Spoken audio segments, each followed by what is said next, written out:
ತಾವು ಇಲ್ಲೇ ಇರುವಾಗ ನಮ್ಮ ಅಧಿಕಾರಿಗಳು ಮನವಿ ತೊಗೊಂಡಿದ್ದಾರೆ ಸರ್. ದಯವಿಟ್ಟು ತಮ್ಮಲ್ಲಿ ನಾವು ಇವತ್ತು ಮನವಿ ಕೊಡ್ತಾ ಇರೋದು ತಾವು ಸಿಕ್ಕಿದ್ದೀರಿ, ಧನ್ಯವಾದಗಳು ಸರ್. ನಮಗೆ ಮೇ 22, 2026 ಏನು ಕನಿಷ್ಠ ವೇತನ ಜಾರಿಯಾಗಿದೆ, ಅದು ಇಲ್ಲಿವರೆಗೂ ನಮಗೆ ಗೊತ್ತಿಲ್ಲ ಸರ್. ಜಿಲ್ಲಾ ಪಂಚಾಯತಿಯಿಂದ ಕೂಡ ಆದೇಶ ಮಾಡಿದ್ದಾರೆ ಕೂಡಿ ಅಂತ. ಸೊ ಆದರೂ ಕೂಡ ಇಲ್ಲಿಂದ ಕೂಡ ಇಲ್ಲಿ ನಮ್ಮ ನೌಕರಿಗೆ ಸಂಬಳ ಪಂಚ ಮಾಡಿ ಮೊನ್ನೆ BCM ಇಲಾಖೆಯಲ್ಲಿ ಹುಕ್ಕೇರಿಯಲ್ಲಿ ಒಂದು ಸಂಬಳ ಮಾಡಿದ್ದಾರೆ ಸರ್, ಹೊಸ ಸಂಬಳ.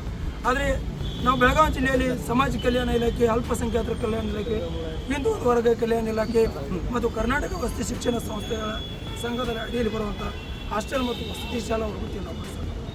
ಸೊ ಹಾಗಾಗಿ ನಾವು ಇಲ್ಲಿವರೆಗೂ ನಾವು ಕಡಿಮೆ ಸಂಬಳದಲ್ಲಿ ದುಡಿತಾ ಬಂದಿದ್ದೀವಿ ಸರ್.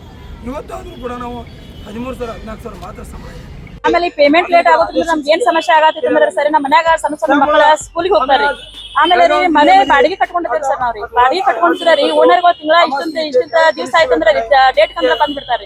ಬಾಡಿಗೆ ಕಟ್ಟೋಕ್ ಆಗದೆ ಇರೋ ಕಾರಣ ಮನೆ ಖಾಲಿ ಮಾಡಂತಾರಿ. ಅವ್ರನ್ನು ನಾವು ಹೇಳ್ಕೋಬೇಕಂತಂದ್ರೆ ನಮ್ಗೆ ಕಷ್ಟ ಆಗತ್ರಿ. ಇನ್ನೊಂದು ಕಾಲೇಜ್ ಫೀಸ್ ಕಟ್ಬೇಕಾದ್ರೆ ಮಕ್ಕಳಿಗೆ ಈಗ ಕಾಲೇಜ್ ಸ್ಟಾರ್ಟ್ ಅದಾವ್ರಿ, ನಮ್ಗೆ ಕಟ್ಬೇಕಂದ್ರೆ ಅದು ತ್ರಾಸ ಆಗತ್ರಿ ಸರ್.